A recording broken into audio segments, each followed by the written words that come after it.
नमस्कार दोस्तों, मैं कृष्णकांत तिवारी पुनः एक बार आपके अपनी कक्षा में स्वागत करता हूं। और आज हमें संस्कृत प्रश्नोत्तरी का भाग 2 लेके आए हैं आपके सामने। आज 10 प्रश्न हैं आपके सामने और ऐसे ही प्रश्नों की श्रृंखला चलती रहेगी। और आपसे एक है कि अब इसके बाद कौन सा टॉपिक शुरू किया जाए, कारक विभक्ति या आपको जो डिमांड थी इसके पहले, तो इसमें से क्या या संज्ञाएं शुरू की जाएं, आप लोग कमेंट बॉक्स में बताइए। और जो प्रश्नों की श्रृंखला है ये आपको 10 प्रश्न डेली मिलेंगे, लेकिन इसके साथ और एक लेक्चर चलेगा अपना, क्योंकि ये जाना 5-10 मिनट का वीडियो होता है। आप लेकिन व्याख्या करते हुए चलते हैं, तो आप लोग बताइए। हाँ, यहाँ पर क्योंकि अभी सिलेबस पहले महत्वपूर्ण है, उसके बाद प्रश्नोत्तरी तो आते रहेंगे लगातार। पहला प्रश्न कहता है यरोनासिके अनुनासिके व सूत्र है। यरोनासिके अनुनासिके व सूत्र है अनुनासिक संधि का, परसवर्ण संधि का, गुण संधि का या वृद्धि संधि का। अनुनासे यरोनासिके वो यरोनासिके अनुनासिके व सूत्र है वा, तो हमें लगता है कि जो परसवर्ण संधि का सूत्र होता है वो होता है अनुस्वारस्य यही परसवर्णा, तो इसका तो हो नहीं सकता, इसका तो हो नहीं सकता। और अगला जो इसमें लिखा है, अगला जो लिखा है गुण संधि का, तो इसका आदेन गुणा होता है, ये नहीं हो सकता है। वृद्धि का एको एड़ची, वृद्धि का वृद्धि रेची होता है, एको एड़ची एड़ संधि का होता है। तो अनुनासिक संधि का सूत्र मित्रों क्या होता है, एरोनासिके अनुनासिके। भाई एक बार पुनः आपको सूत्रों का रिवीजन कराए दे रहे हैं। चेधन अनम्य संधि होगी, चेधन अनम्य संधि होगी, पहला ऑप्शन, दूसरा ऑप्शन, तीसरा ऑप्शन और चौथा ऑप्शन।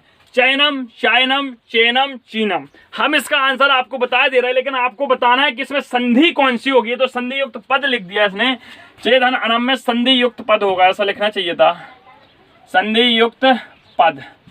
तो इसमें चैनम होगा, लेकिन आपको बताना है, लिखना है कमेंट बॉक्स में क्वेश्चन नंबर 2 का आंसर कि चेधन अनम्य संधि युक्त पद तो चैनम होगा, पर किस संधि से होगा, उस संधि का नाम और उसका सूत्र लिखना है। कल नाम लिया जाएगा उस बंदे का। मध्वरी में कौन सी संधि है? अच्छा, गुण संधि है, यण संधि है, दीर्घ संधि है। ये भी आप लोगों को होमवर्क में प्रश्न दे देते हैं, हम बता देते हैं। इसका मधुधन अरि बनेगा। ट्रिक भी बता देते हैं। हमने कहा था यदि या वा के पहले कोई भी व्यंजन आ जाए, कोई भी व्यंजन आ जाए, तो वहाँ यण संधि होती है, और वा के पहले धा आ गया, मधुधन अरि बनेगा, मध्वरी बनेगा। किस सूत्र से बनेगा? ये कोई एड़ची से बनेगा, यण संधि से बनेगा। इसका आंसर नहीं देना है आप लोगों को। अगला देखते हैं। अगला लिखा है अनुस्वारस्य यही परसवर्णा सूत्र है। अनुस्वारस्य यही परसवर्णा, इसी सूत्र में इसका नाम निहित है, परसवर्ण संधि का है। तोरली संधि का सूत्र फिर क्या होता है? प्रश्न तो तोरली होता है। अनुनासिक संधि का क्या होता है? यरोनासिके अनुनासिके वा सूत्र होता है। गुण संधि का क्या होता है? आदि गुणा होता है। ऐसे रट लो सारे सूत्र। दीर्घ संधि का क्या होता है? आकाशवर्ण दीर्घ। अभी देखो कहीं मिल जाएगा ऑप्शन में बताएंगे। स्तुत्व संधि का सूत्र होता है, और व्यंजन संधि प्रारंभ हो गई है लगता है, और व्यंजन संधि को हल संधि भी कहते हैं। हम ऑप्शन को काटते हैं। होता क्या है मित्रों, कभी कभी जो हमारा दिमाग है वो गलतियों को जल्दी ढूंढ लेता है अच्छाइयों की अपेक्षा। तो जब क्वेश्चन ना आ रहा हो तो गलतियों को ढूंढा करो, और हम गलतियों को ढूंढते हैं, हम उल्टा चलते हैं। अनुस्वारस्य यही परसवर्णा, अनुनासिक संधि का सूत्र, ये ऑप्शन हो नहीं सकता। खरीचा, अरे ये किसका है? खरीचा हमें तो नहीं पता, लेकिन ये चरत्व संधि का सूत्र होता है, बता दिया। इस्तो स्नाश्चु, ये इस्तो स्नाश्चु इष्टुत्व संधि का सूत्र होता है। इष्टुत्व संधि, इष्टुत्व संधि का सूत्र होता है। और स्नाष्टु इष्टुत्व संधि का सूत्र होता है। अगला प्रश्न पढ़ते हैं। झलाम जसोयंते सूत्र है।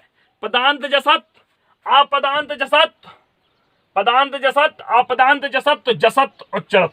चरत्व संधि का सूत्र होता है खरीचा, तो इसको हम काट देंगे। जसत्व संधि का सूत्र होता है झलाम जसोयंत, झलाम जसी जस। 2 सूत्र होते हैं, तो ये हो नहीं सकता है। क्यों नहीं हो सकता है? क्योंकि जसत संधि के दोनों भेद दे दिए हैं इस ऑप्शन में। पदांत जसत्व भी दे दिया, अपदांत जसत्व भी दे दिया है, और पदांत जसत का सूत्र होता है झलाम जसोयंते, तो अपदांत जसत्व भी नहीं होगा। अगला प्रश्न मित्रों हमारा कहता है बने अपि पदे कहा संति। बने अपे पदी कहा संति, इसको पहचानने की ट्रिक बताई थी हमने। जहां अवग्रह दिख जाए, जहां अवग्रह दिख जाए, वहां तो हमारी एंग पदांती होता है और पद के अंत में एंग पदांती मतलब पूर्ण रूप संधि। तो ऑप्शन ढूंढ लो, ये हो गया। अब प्रश्न यहाँ बचता है कि अयादि संधि का सूत्र क्या होता है। तो अयादि संधि का सूत्र एको एड़ची होता है। पर रूप संधि का सूत्र क्या होता है, तो एंग परिरूपम होता है। यण संधि का कई बार बता चुके हैं तो एको एड़ची। अयादि संधि का क्या होता है, एचो अयवायवा, माफ कीजिए हम शायद गलत बता गए। अयादि संधि का एचो अयवायवा सूत्र होता है, यण संधि का एको एड़ची होता है, अयादि संधि का एचो अयवायवा। रट मारो सूत्रों को, और जिस दिन सूत्र याद हो गए संधि हलवा सूजी का, फिर कोई दम ही नहीं है इनमें, खत्म फिर संधि। खरीचा सूत्र है 2 खरी। अच्छा चलो देखते हैं। खरीचा सूत्र है चरतु संधि का, जसो संधि का, यण संधि का और खर संधि का। अरे वाह, ये खर ऑप्शन दिख गया। खरीचा सूत्र काय का होगा, खर संधि का। ऐसा ही, अरे नहीं होगा, खर तो कोई संधि ही नहीं होती पहली बात। और यण संधि का बता दिया, एको एड़ची, ये भी नहीं होगा। जसत्व संधि का भी पढ़ा कहाँ, जलाम जसुयंते, तो ये भी नहीं होगा। तो क्या बती, चरत संधि। और यहाँ हमने ऑप्शन में बताया भी था, खरीचा चरतु संधि का सूत्र होता है, ये हो गया। प्लोप्त प्रज्ञा अचिनित्यम सूत्र से किस संधि का है। प्लोप्त प्रज्ञा अचिनित्यम सूत्र किस संधि का है, प्लुत संधि का। ऑप्शन ये टिक कर देना। अरे प्लुत तो कोई संधि नहीं होती, लेकिन प्लुत होता तो है कुछ। प्लुत होता है हमारा क्या, स्वरों का वर्गीकरण, जिसकी मात्रा 3 होती है। एक मात्रो भवेत स्रो, 2 मात्रो भवेत दीर्घोच्चेद, त्रिमात्रो भवेत ह्रस्वो, त्रिमात्रो भवेत त्रिमात्रो प्लप्तो, 4 मात्रकम व्यंजनम, माफ कीजिए त्रिमात्रो प्लप्तो, और 4 मात्रकम 3 मात्रा वाला प्लुप्त होता है। तो प्लुप्त स्वर होता है, संधि नहीं होता।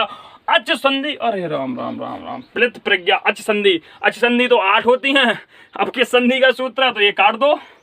प्रकृति भाव, अरे ये क्या होता है, प्रकृति से भाव। हाँ चलो लगा देते हैं टिक, तुक्का मारना है। अरे नन ऑफ दीज भी देख लिया करो, ये भी है, लेकिन ये नहीं होगा, क्योंकि प्रकृति भाव संधि का भी प्लुप्त प्रज्ञा अचि नित्यम सूत्र से किस संधि का होता है, तो प्रकृति भाव का होता है। मेरे कहने का मतलब मित्रों ये होता है, जब मैं चारों ऑप्शन कटवाता हूँ, कि कभी कभी मैंने ही एक दिन लेक्चर पढ़ाया था, तो उसमें एक क्वेश्चन यहाँ नहीं शब्द छोड़ गया था।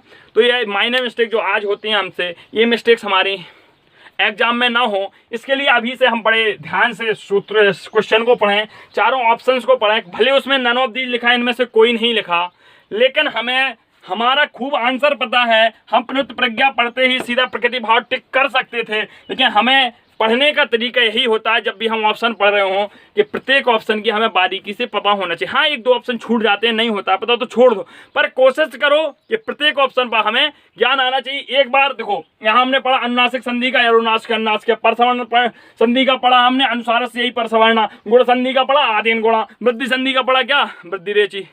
जब हम इन सूत्रों को 4 से 10 ऑप्शन है, और 10 ऑप्शन में हर सूत्र को 1-2-3 बार पढ़ेंगे तो याद हो जाएगा। यण संधि तो आप देखते हो लगभग हर ऑप्शन में रख दी है। हरिम बंदे में संधि है, हरिम बंदे में संधि है, मो अनुस्वारस स्तोष्णाशु आद गुणा एको एड़ची। इस सूत्र को, इस प्रश्न को रखने का उद्देश्य मेरा ये था कि हम यहाँ से आपको समझा सकें कि देखो हमें ऑप्शन पता है ये है, लेकिन नहीं, अब हम उल्टा खेलेंगे। एको एड़ची, एक के स्थान पर यण होगा, हमारी कौन सी संधि होगी, यण संधि हो जाएगी। आद गुणा, आत के बाद यदि अच आएगा, गुण बनेगा, गुण संधि होगी। इस्तो स्नाशु, इस्त के बाद सा और ता वर्ग के बाद यदि दंती सा और ता वर्ग के बाद यदि तालब्य सा और चा वर्ग आएगा, तो दंती सा